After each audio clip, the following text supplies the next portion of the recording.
Paul Ricard is the venue for the second Endurance Cup round within the Fanatec GT World Challenge Europe, powered by AWS. The sun is shining, but for the teams, there is no chance of enjoying the scenery, because this is a grueling day with qualifying and a 6-hour race all crammed into the same 24-hour period. It's tough for the drivers, it's tough for the teams, and it's tough for the equipment as well. It's a real test for everybody involved, but the perfect warm-up for the total 24 hours of Spa. The Endurance Cup began at Monza. It was a dry road to begin with, but it wasn't a dry race for the 3 hours. With over 46 cars on track, it was a mad scramble down towards the Rettifilo chicane for the first time, and surprisingly, we made it through with minimal drama.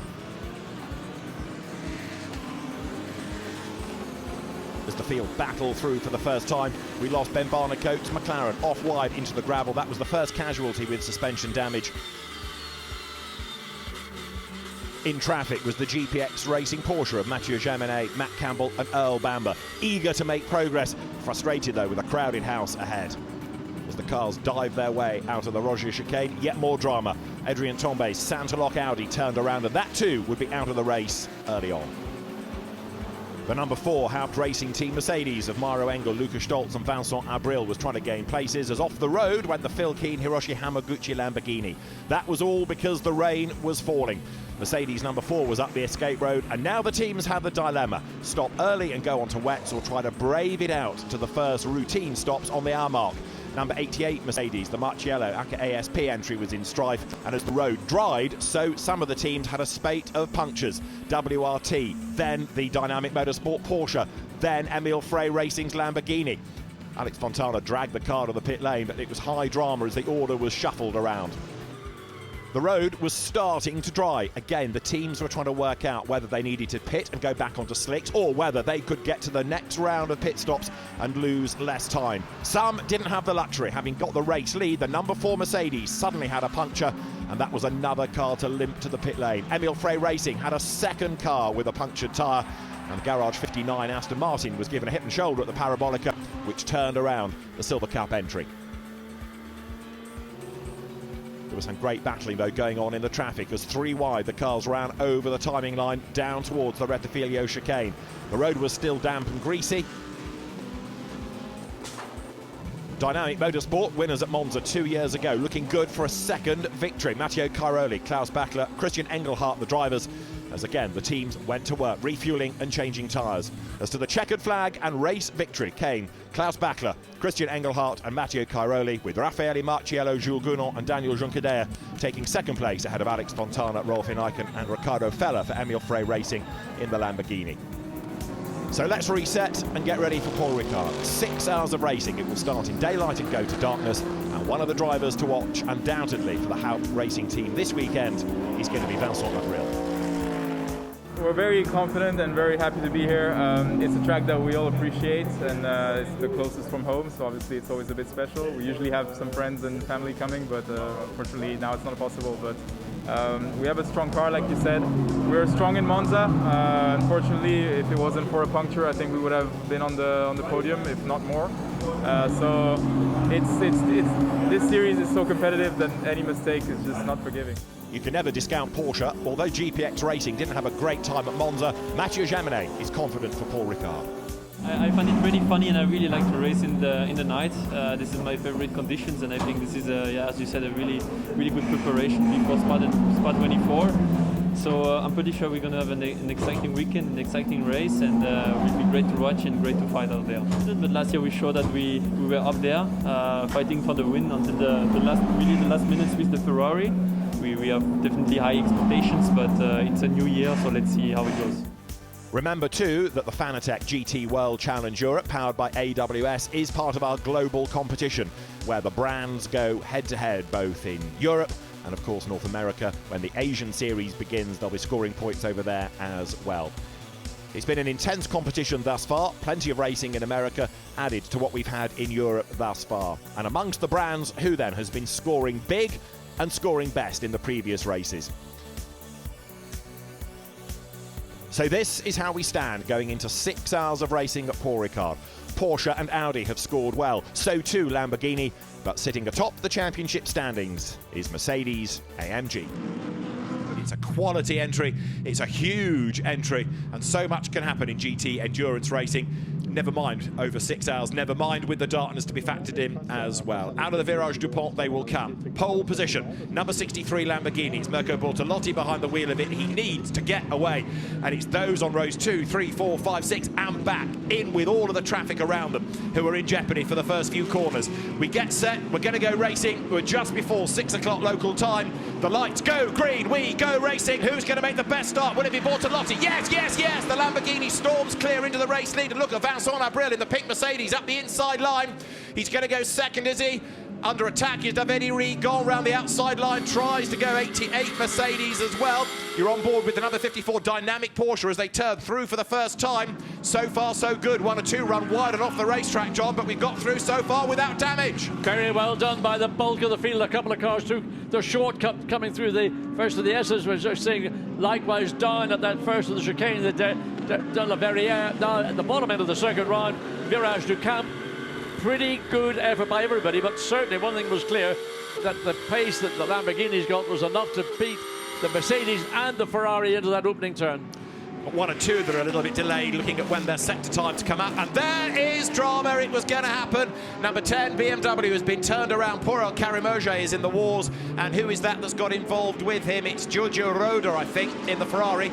And also there's a delayed Brendan Aribe, who's not yet got into the end of the first sector. He's got there now. So 1 or 2 banded delayed on the first lap. Karim gets going as they pound up the Mistral for the first time. I mean, absolutely traffic jam. Where do you go? You can barely find an entry into scene. Then the quick run down and caught up into Dumouze. What is going on? We thought it would kick off in turn 1, but it's kicked off 3/4 way around the lap. That was the Mad Panda Merc, wasn't it, of Rick Brokers that got turned around at exactly the same place as the team owner, Ezequiel Perez Compact, had his big accident a few years back when he was in the Audi, but Brokers got away with that. It won't have done the Pirellis much good. Oh, they'll all be relieved to get to the end of the first lap. Then it might just calm down a bit, but it's Bortolotti in the lead, and at the end of 5.7 kilometres, the first lap of the race, another effort made there. Look, on the inside, 88, the Mercedes from the ACA team with Jules Gounon at the wheel. Sticks the nose up the inside of 34 BMW of David Pittard, who says, oh no, you don't. And David Pittard fends him off as they cross the line. Yeah, well, I mean, it looked like the Mercedes was going to make a move up the inside down into the opening turn, but David Pittard had the grunt and traction off the final corner and then was able to consolidate.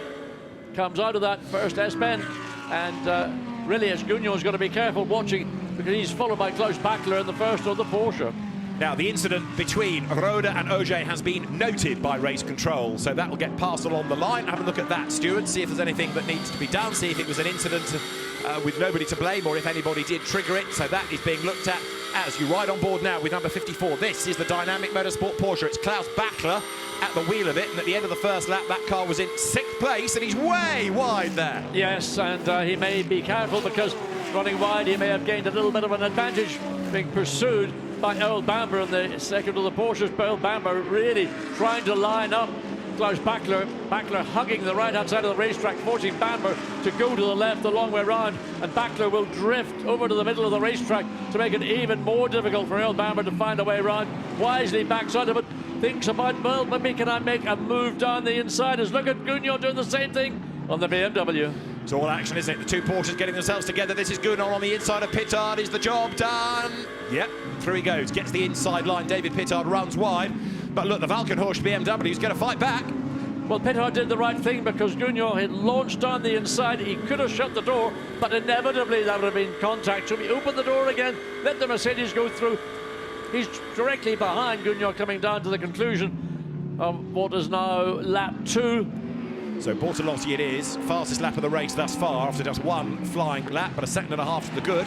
So we had a prancing horse and a raging bull on the front row, and it's the bull ahead of the horse at the moment. Lamborghini ahead of Ferrari, and yet more of them go out wide, but they all get back on just where those markers taper, or do they? Rob Bell, the wrong side of them in the McLaren. Yeah, but Bachler lost that position to Earl Bamber. He went so far wide on the exit of scene that it opened the door for Bamber to drive up the inside. There you see now that the swapping of the Porsche, but it's, I mean, Klaus Bachler has now got Jacob Altway all over the rear of the Porsche.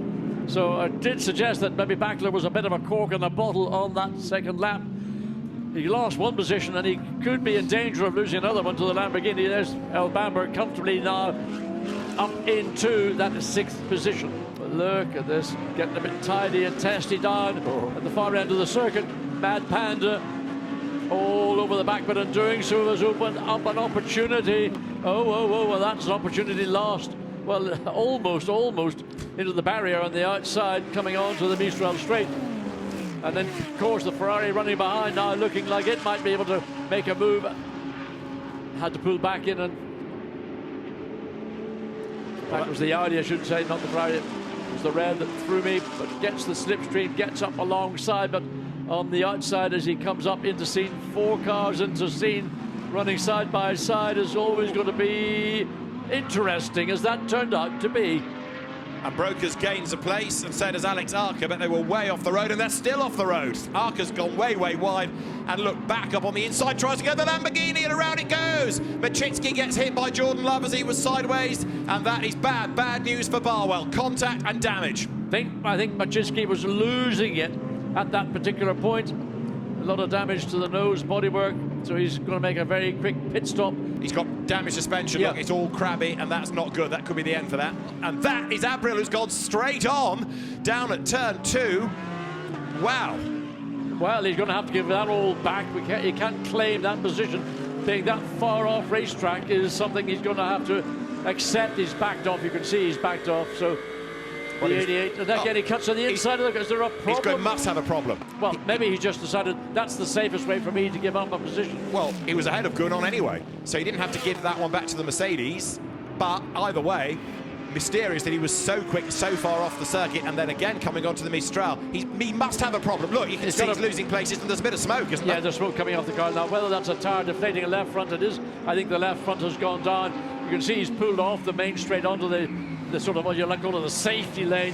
And that looks to me like the left front tire is struggling really to keep the car in a straight line, as bits of rubber are being kicked up. Now that's rubber by the side of the racetrack.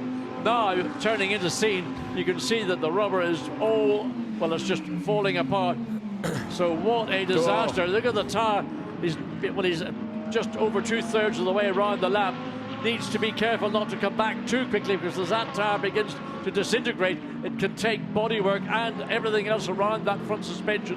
And you do not want to do damage to the front suspension at the same time as all the other potential bodywork damage. Right, 88 in early. This is interesting. So 88 comes in from, what, 3rd place at the end of lap 26. And that, I suspect, is to get out of the scrum when everybody comes in on the hour mark. That could be a shrewd move by Aka. Yes, and that's why you've got to play your cards close to your chest. Don't give any indication. There will be people in the pit lane going, wow, what are they in so early for? Oh, and that'll throw. Because do they know something we don't know? Have they got something they're maybe masking? They want to cover it up in a pit? I don't know, but a courageous move to come in this early. Well, we're still 8 minutes away from the top of the hour.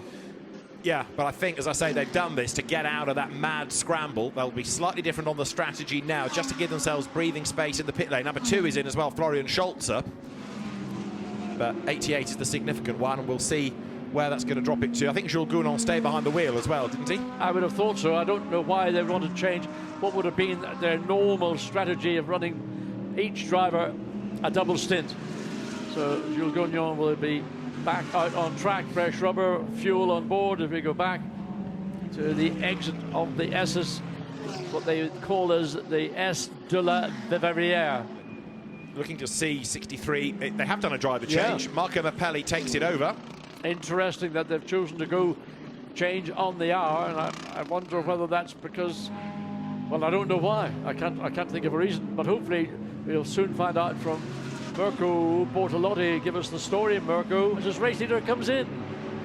And also David Pittard is in, Earl Bamber is in, Klaus Bachler is in, Marcus Winkelhock is in, Kobe Ledegar is in, and Charles Wirtz in, all at the end of 33 laps. And we understand that Louis Machiel's Ferrari had contact. It's a damaged radiator, and the race is over for the car. So it was contact with 77, the Leo Machitsky Lamborghini. Well, if that's the case, that must have been a problem developing, because that was many laps ago that Machitsky was last on the track. But either way, 52, we understand from Gemma in the pit lane, is out with a damaged radiator. What's going on here, Ferrari?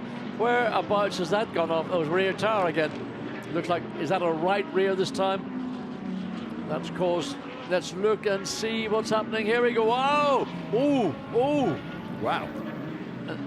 What caused that? I mean, that, you can't get any further off racetrack. And he did slam the barrier.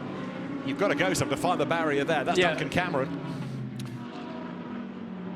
The light's got a cold look to it. It's not a light that you'd expect at this time of year, and I suspect if we stepped outside the commentary booth, it still would be a lot warmer than it is in the booth, but nonetheless, it's probably down quite rapidly from where we were when we started this race, where it was in the low 20s. Right, Jaminet is giving Eilert a tough time. Wittmann has got a bit stuck in traffic, but we could be on for a change for third place imminently, couldn't we? Because there, Mathieu Jaminet lines up to have a go on the inside of Callum Eilert. Is he gone through? He has gone through. Elbows out, Eilert runs off the road. Self-preservation, that, I think, to get out of the way and give him room. But is the Ferrari quick enough to fight back? Because Eilert's got the inside line for the next corner. Jaminet absolutely dead set level with him. They almost brushed down to turn one. Who's got the bigger whatnot? Who's going to brake later? Jaminet brakes late and he makes the corner. Great pass. He had the ability to do that because he was on the racing line. Eilert had to get out of it slightly earlier because he would have been compromised on the exit, but he's coming back down into this as again the Porsche has just got better track position. Look at the back of the car dancing around one side then the other side. So the pass was made. It was a big high risk pass down into the final turn. Eilert suddenly, if he needed to be fired up, this has fired him up. What can he do with the Porsche? Straight line performance, probably fractionally favourable towards the Porsche. Lap time probably more favourable to the Ferrari, but it's pretty much actually not a lot to pick and choose. There's 63, that's Caldarelli, and he's heading up once more towards Virage Dupont, but there's a lot of traffic up the road this time. Yes, but he's currently got just under 12 seconds advantage over the second place BMW. We've got a slow Mercedes on track, I'm told. It's number 2. That's the bright yellow car that was in strife earlier on. Florian Scholzer is at the wheel of it. There it is. It's the right rear, and look, there ain't a lot of rubber left on that. I just hope it hasn't whipped the rear suspension. I mean, no wonder he had struggling to keep the car on track. He's made it back into the pit lane. And I'm afraid to say that Miguel Ramos is back into the pit lane with the Barwell Lamborghini, and there, Jaminet through ahead of Wittmann. He's up into second place now, so the Porsche is getting more and more competitive, isn't it? More and more of a threat as the race wears on. Absolutely, and it may be coinciding with the fact that we're going into the early evening lights and track again, maybe coming more to the Porsche. Certainly the cooler air will always help a naturally aspirated engine, probably more than a turbocharged engine. Porsche, a flat 6 4-litre. And so Jaminet having an excellent stint. First getting around Callum Eilert, now running down the BMW, getting into second place as Eilert now faces what can he do with what is now the third place BMW of Marco Wittmann. Elbows out, Max Hofer tries to get back up the inside of Clement Schmidt. This is for position, it is for 20th. They are both cars running in the Silver Cup, and Max Hofer, new into the team, aims to make a point, and he's gone back through. Brave stuff, bold stuff. Yes, I mean, Clement Schmidt went very wide. Now he's trying to come back on the run down to these final two corners. Is he going to try and go around the long way? No, he decides he hasn't got the grip. The Audi looks here to have slightly better overall grip than Clement Schmidt in the Lamborghini, and now he's reclaimed that position. Drive-through penalty to car 30, causing a collision with car 25. I'm impressed with Caldarelli because he's going much further in this stint, but he's got to come in this time. He's done 63 minutes, and there he peels wide, should dart to the right. In comes Caldarelli, and that is going to be just about 64 minutes, I think, when he crosses the pit lane line. That, I would say, was a very smart driving stint from Andrea Caldarelli, because he has managed to just go that little bit further on his fuel allocation, so it is a driver change. And one is assuming that it's going to be Mirko Bortolotti getting back in.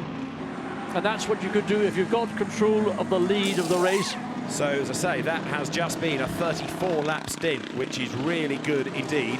And again, it's partly perhaps as the race goes on, the teams become a little bit happier with the data. They know what to expect from the car and can push it a bit more.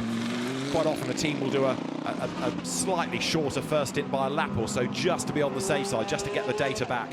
Incident between Mirko car 2 Bortolotti. and car 30 under investigation. Over the timing line goes Juncker, who's just lost out, hasn't he? Kelvin van der Linde Indeed. has crept up and past him into the top 6. So rather than going forward, Juncker has just lost one spot to the charging South African. Yeah, he's been doing that. He's been on that charge, I should say, for a number of laps. It was running down Juncadella, so he's taken away that top 6 position from what would have been the leading, and still is the leading Mercedes-Benz. So this has turned out so far not to be a race where Mercedes is going to be, let's say, on the podium. Yeah, I mean, 88 to make the point again, the best place, he's just lost another spot. That's Nicholas Nielsen through in 51, look, in the Ferrari. But this is a car that lost ground early on with a puncture, and although it's been in the leading queue, it's just not been able to pick up places. And now, Juncker is losing places. 2 places effectively in a lap. Oh, what's going on here? That's number 2 again. Well, they got away with that one a bit. I mean, absolutely. I mean, what do you call that skill where drivers slide their car? Or drifting. Drifting. That would be a high score drift in my book. It would. Not sure about the rejoin. And we're going to go full course yellow. It's happened at last. Full course yellow in 10 seconds. You see the boards, and we are going full course yellow here at Paul Ricard.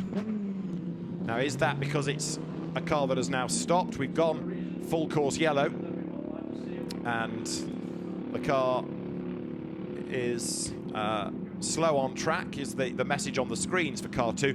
But as I say, had that just been a slide and he caught it, he would have powered away. The fact that the car is slow, again, suggests, as there is 22 into the pit lane, that it's more than just a driver getting it wrong. You know where I'm heading with this sentence about why the car got sideways. Now, this throws pit lane strategy up the wall. Absolutely, and look at the pit lane has suddenly come alive. So throw your cup of coffee down, through those Snicker bars or whatever it is you're munching on to keep your energy levels up. There is a recovery vehicle, and can we quite see which car it is? Yes. Doesn't look yellow to me. Oh, it is indeed. It's just that we couldn't quite see it. Yeah. Smoke pouring out of the left-hand side. I wonder, was that liquid that got onto the left here? When I said a drift, a perfect drift, maybe it was something that oil or water or some kind of liquid got onto the left side, and that was the reason. All that steam coming from the left side of the car certainly would indicate there as a fluid, a leak of some description. So with just over 2 hours to go, our first interruption to proceedings with this full course yellow. And if it's a car to be recovered, as there's 22 back into the race, I would offer you that this is going to go to a safety car. Matt Campbell behind the wheel. Yeah, Matt Campbell in 22. Now, there are more cars with strife, including the number 10 BMW. Oh, dear. And if you're stuck, well, actually, it's full course yellow. It matters little at the moment. But if you're stuck behind that, it's a very slow lap round to the pit lane. Away goes 63. 71 has come in as well. The Callum Islet Ferrari at the end of lap 122. Right, the race order. Caldarelli leads. Van der Linde BMW back up into second place then. So the Porsche that came in a lap ahead has actually lost a place. So Andrea Caldarelli, he's going to nail it when he comes out of that final turn, and might slow it down a little bit. Or has he decided to go already? I can't believe he would have done so early in the lap. So Wittmann has got, what, 2 cars? Sorry, not Wittmann. Green flag. Van der Linde has got 2 cars between himself. And have a look who is directly behind the race leader as they come over the timing line, because there is the number 30 Audi. So that is therefore the first of the cars that's, if you like, off the lead lap. James Poole goes through. So 34 is Sheldon van der Linde, and he is in a big hurry to get through the traffic before Andrea Caldarelli escapes up the road. And while he's doing that, so also Matt Campbell needs to get through the traffic. And absolutely, and Matt Campbell will be the one that realizes that all the good work done by Mathieu Jaminet has been not squandered. Certainly it was lost in the pit lane. There is the Ferrari of Antonio Fuoco. There's the third place Porsche. So the BMW looks to me to be the next in line for Matt Campbell to laser in on and try and reclaim second place. So right now we've got the leading 12 on the lead lap, and we've got an hour and 50 minutes to go as they hit the Mistral straight once again. So Caldarelli leading by 1.3 seconds. Up towards Senior they go. Sector 1 getting away from certainly Sheldon van der Linde, but Campbell fractionally faster than the BMW. So second place is where the attention is going to be first of all, and to see how long it takes Campbell to try to find a way and succeed in getting up past that BMW so he can be released to chase the race leader. Well, it ain't going to be a gift, that is assured. Sheldon van der Linde, with what, an hour and 49 minutes of this race, will undoubtedly, the pace that he showed, certainly in the practice and qualifying, give Matt Campbell a pretty hard time. Well, right now we're on lap 144 and a personal best first sector by Matt Campbell. He's taken just under 2/10 out of Caldarelli. So this is what Earl Bamber was hoping, that if they could clear the BMW, they might be back at the races. Timo Glock goes through 7th there, with Christian Engelhardt 8th behind him. Fred Vervies 9th. Tell you what, that safety car came at the right time, didn't it, to bring that leading line back into a good battle for the remaining stint and a half, 2 stints of the race. Well, you would say that if you're anybody but Andrea Caldarelli. But that's motor racing. I mean, these are endurance races, and you expect at some point. I mean, last year, how many safety cars or full course yellows did we have? And that was in the first hour. A reminder of what's going on in Silver Cup. Thomas Drouet for ACA ASP. Actually, this is, dare one say, in real terms, the best of the Mercedes. It's not the best placed, but it's the one that's had fewer dramas and is actually on target to win something. It's leading the Silver Cup. Second in the Silver Cup, Ricardo Fella at the wheel of the Emil Frey Racing number 14 Lamborghini. He's taken that over from Rolfi Nijken and Alex Fontana. And this is number 19 with a certain amount of brutality. Phil Keane getting into the back of, was that the Simon Riker Audi ahead? Yeah, Phil Keane does not do things like that, so I can only assume that the slower car ahead rather outfoxed him by braking early, because Phil Keane is not an aggressive, dirty driver. No, he's not, and I mean, again, when you're coming up against cars that are that little bit slower than you're capable of going, then these situations can sometimes arise. Hopefully it'll not be deemed to be worthy of investigation, but because the car was spun around, it will be looked at. So up the hill they come. Look at the Audi. Wow. I mean, those are stunning images. Oh, the tippy toes. So Engelhardt hustles on in the Dynamic Motorsport Porsche, the Monza winning car. Had a spin early on. And let's have a look at exactly what went on earlier on in the lap. So that is Engelhardt through on the inside of Glock. Committed stuff. I mean, that was a cheeky little move. There was nothing left in terms of Timo Glock had been a bit hard. He could have squeezed the Porsche, and then, of course, both cars would have been affected. But again, yeah, at some point you have to concede rather than, wow, where's that all about, Matt Campbell? No, that was Engelhardt. Oh, was that Engelhardt? Oh, yeah. sorry, but when that one, I mean, way, whatever the reason was, still 21 Celsius, so ambient is reasonably good. Wonder what the track temperature, how much it's fallen away. Albert Costa up into 9th, Raffaele Marciello up into 10th as Timo Glock is fading, and off the road there goes 163. That's Albert Costa, and he's gone ahead of the Porsche. Now, surely that was gaining an advantage. Absolutely. Got to give it back, Al, otherwise you'll be penalised, and he has given it back, yeah. Good I lad. mean, he felt compromised on the entry, so he did the inside cut, but of course he knew in doing it, he'd have to give that slot straight away back. There's the race leader then, but Matt Campbell should be in this time because he's done now 64 minutes. Yeah, so that car has got to be in this lap. There it is in the traffic. No, that's 54. Forgive me, the wrong Porsche. That's the Engelhardt car. There, flashing through the shot was Campbell. Yeah. So in he comes, and therefore that car will now be able to go to the end. He will do a second stint, and depending on how good a stop this is, they could even jump the leader. What might be interesting here is to focus on the pit stop for 22. He's being held up a little bit down the pit lane there by the Aston Martin, but are they going to take on a full set of tyres or only 2?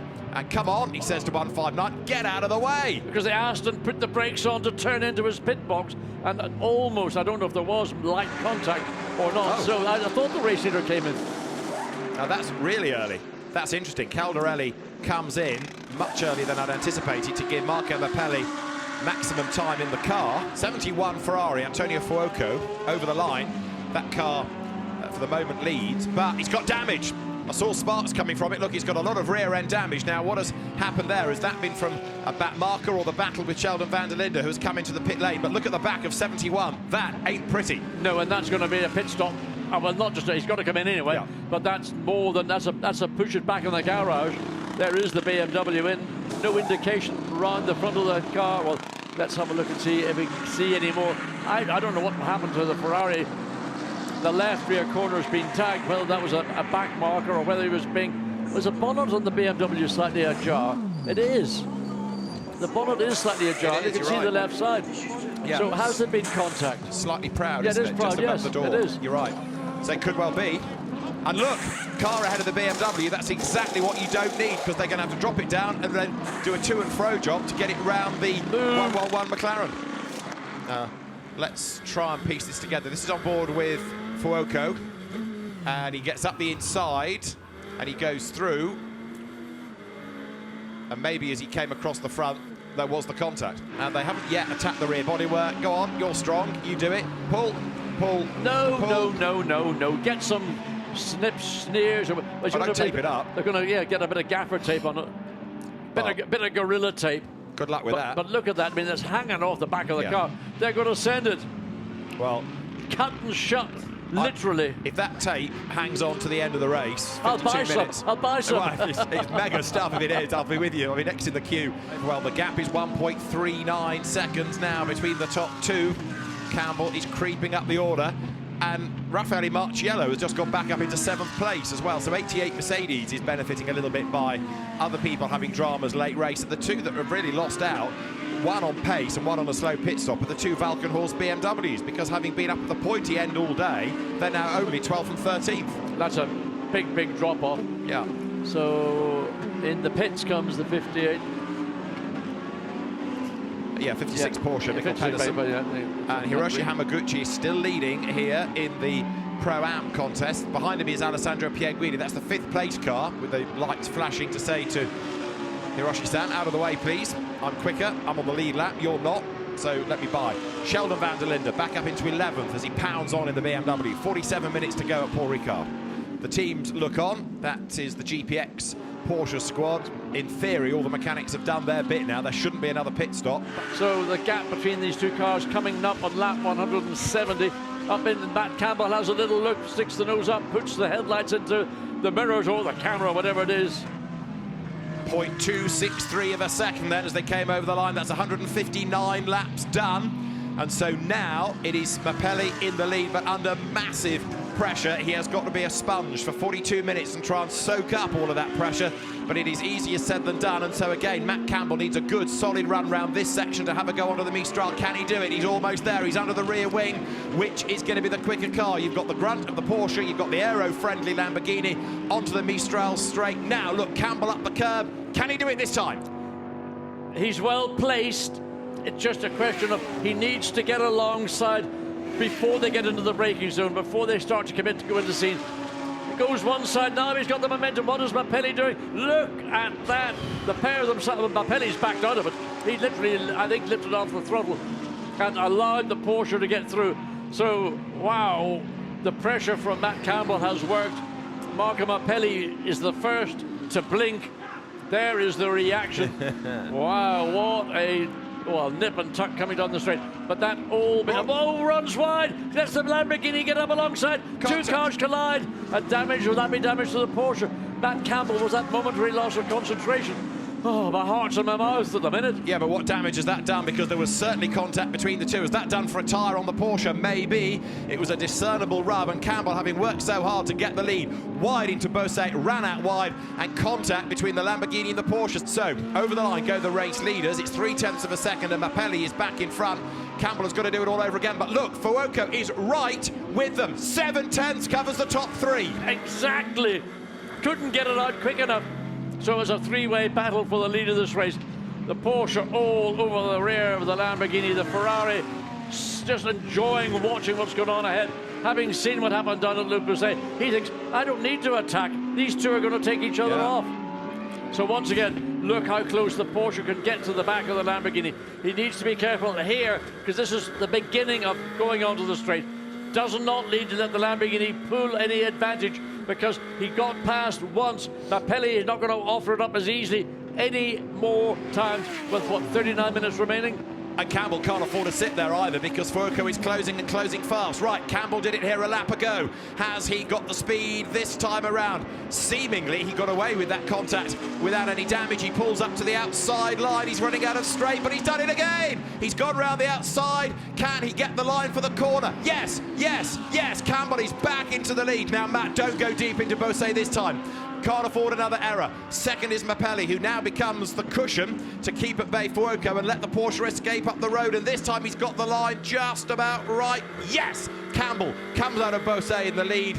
Oh, I know, but you said he got the line right. He was still a little bit, to me, too far out to the left. The car gave a little bobble, but this time he didn't lose the advantage he had. He worked hard to get ahead of the Lamborghini. He did it consecutively on 2 laps. Mapelli did everything fairly and cleanly. It was a race between 2 professional drivers, but now you've got the danger for Mapelli. The Ferrari, which is capable of running at the pace of these 2 lead cars, if he gets a sense of an opportunity to pass, will Mapelli be able to hold on to second place? Why don't we have another look at all of this? So Campbell got the race lead, came out of senior, and then 2 deep into Beausset, John. Yeah, he ran way up around the perimeter of the corner. The Lamborghini did the right thing, dived on the inside. Of course, now they're prepared to concede. So the Lamborghini had the corner. Porsche was trying to swoop around the outside. Look how far off track they were. So, I mean, in my view, that's okay. Look at it and just say no action needed. 5 seconds time penalty to car 19 for causing a collision. 5 second time penalty to car 19 causing a collision. 5 seconds that will be added at the final time. That's Phil Keane for that little incident we saw. It is. Now, is he far enough ahead at the moment? Yes, I think he is. So here, challenge made, and through goes Fuoco. Up the inside, gets ahead of Mapelli into senior. That is the change for second place. And having lost 1 spot, and there you see the bodywork flail on the Ferrari. Can Vanthor make a move against Mapelli? He's going to try. Doesn't quite make it stick, but now Mapelli is under massive attack. Yeah, and I think that Mapelli is losing rear end grip, because Fuoco was able to make that pass relatively untroubled. The only problem the Ferrari has got is it's dragging part of the rear bodywork, and that is almost at the level it was when it came into the pits. So whether that'll be deemed to be a danger, will it require a quick fix in the pit lane? 23 minutes of the race remaining. What you don't need is a substantial chunk of bodywork departing from the rear of a car at high speed. Last pit stop of car 71 under investigation. Last pit stop of car 71 under investigation. Now, with 7 minutes to go, the last pit stop of car 71 under investigation. The pit stop lasted 1 minute 25.1 seconds. It's not a time issue, so it must be numbers of personnel working on the car.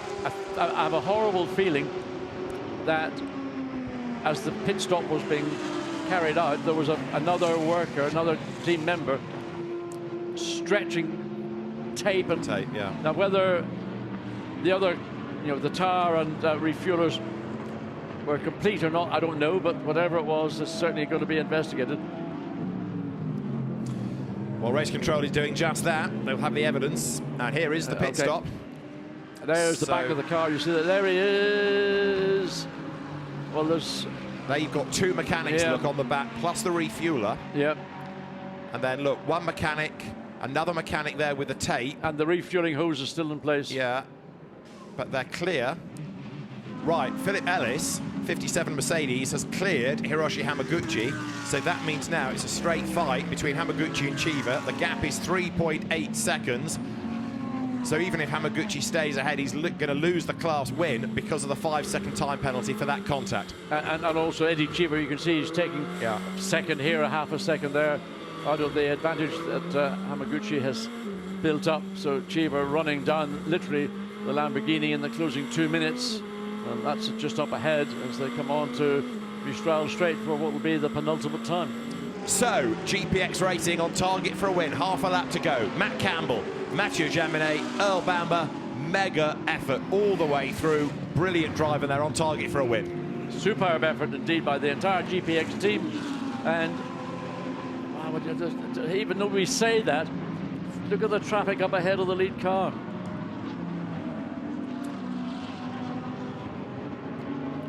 Very busy part of the racetrack. And is that a change? Because he's I think it is. Van Thor ahead of Mappelli for third place. On the last lap. He's done it. Dries Van Thor has gone through. The Audi goes by. So Dries Van Thor up to third place. Now is Mappelli going to be able to fend off Alessandro Pierguidi? 3 corners to go. Through the traffic they come. There is the Porsche. Matt Campbell, Earl Bamber, Mathieu Jaminet on target then to win round 2 of the Fanatec GT World Challenge Europe powered by AWS Endurance Cup. Porsche wins in France. Checkered flag waves. Campbell, Bamber, Jaminet victorious. What a drive. Excellent job by GPX. 3-star drivers in the Porsche lineup, and they have won. And it was no easy victory. That took a long time to get on terms with the 63 Lamborghini, but once they got a sniff of the lead, and that involved getting together, coming out of Le Poussey, contact that was investigated, but no further action taken. Look at this, nose to tail. Yeah. He's going to win it on corrected time. He might win it on the road as well with the drag to the flag now. Can Hamaguchi at least hang on to win on the road? The flag is there. Chiva's almost alongside him. Who is going to be ahead as they break the beam? In a sense, it's immaterial because of the penalty anyway for the Lamborghini. As they took the flag, Hamaguchi was ahead by a 10th, but then he had the penalty, and it's a win for the Sky Tempesta racing team. So let's try and join this party. You've got very happy Audi drivers, very happy Porsche drivers too. Matt Campbell and his colleagues are with Gemma. Boys, absolutely fantastic. You drove your socks off, and that was fantastic. We'll come to you first, Matt. Yeah, wow. I mean, look, to be honest, going into the race, we certainly didn't expect that. We had a bit of a troubled lead up to the race, but yeah, look, all the boys did a fantastic job, flawless job in the pit stop by all the GPX crew, and you know, it wasn't easy. Had a contact there in the last stint, but we got it done, and yeah, so thrilled for GPX. We didn't have the greatest of Monza events, and to fight back like this is fantastic to get our first points. Fantastic drive, fantastic race. Right, just to clarify, a 10-second penalty to the number 71 Ferrari for a pit stop infringement. So that drops 71 to 5th. It puts the 63 Lamborghini back into the top 3. And a 10-second time penalty. It's been, now that penalty's been applied, let's see what the results are, because it means that 22 Porsche from GPX Racing wins, courtesy of Matt Campbell, Earl Bamber and Mathieu Jaminet. From second, Dries Van Thor, Kelvin van der Linde and Charles Witt. Back up to third, come Mirko Bortolotti, Marco Mappelli, Andrea Caldarelli. Up to fourth, Alessandro Pierguidi, Nicholas Nielsen and Côme Ledegar. And down to fifth, drop, Antonio Fuoco, Callum Eilert and David Irigon. Sixth, somehow, Raffaele Marciello, Daniel Juncadella and Jules Gounon after a troubled day. That in the end is the best place for the Mercedes, but it's a Mercedes that wins in Silver Cup as well. We started with 47, 34 classified as being finishers at the end of certainly a gruelling 6 hours around Paul Ricard. The McLaren of Rob Bell, Ollie Wilkinson, Ben Barniker, you see taking 16th. And in Pro-Am, Chris Froggatt, Jonathan Quee and Eddie Cheever ahead on the corrected times by 4.8 seconds, because that 5-second time penalty did for the Lamborghini in the end. Go down to the last finisher, Ollie Milroy, Brendan Arib, Nick Moss, and they had their dramas, but we lost the Allied Racing Porsche. We lost 2 of the Emil Frey Lamborghinis. The Engel Stolz Abril Mercedes, gone. The Mercedes of Bourne, Mettler and Love, gone. The Mercedes of Bastian, Grutz and Scholzer, gone. The Mercedes of Tunjo, Petit, Dean, gone. The Barwell Lamborghini, gone, and others. And spare a thought for Rinaldi's Ferrari. All the effort to get the car through practice, through qualifying, into the race, and it didn't even get to do a lap. So for GPX Racing then, the winning team at Paul Ricard, and then the celebrations can begin for Matt Campbell, for Earl Bamber and Mathieu Jaminet. A great effort in the Porsche. So they're the drivers on the podium here at Paul Ricard. That's the Silver Cup podium, and the winners Tomasz Druick, Konstantin Terashenko and Simon Gachet celebrate for ACA ASP. And there, Chris Froggatt towers over his co-drivers as the Sky Tempesta Racing Ferrari team take the Pro-Am honours here at Paul Ricard.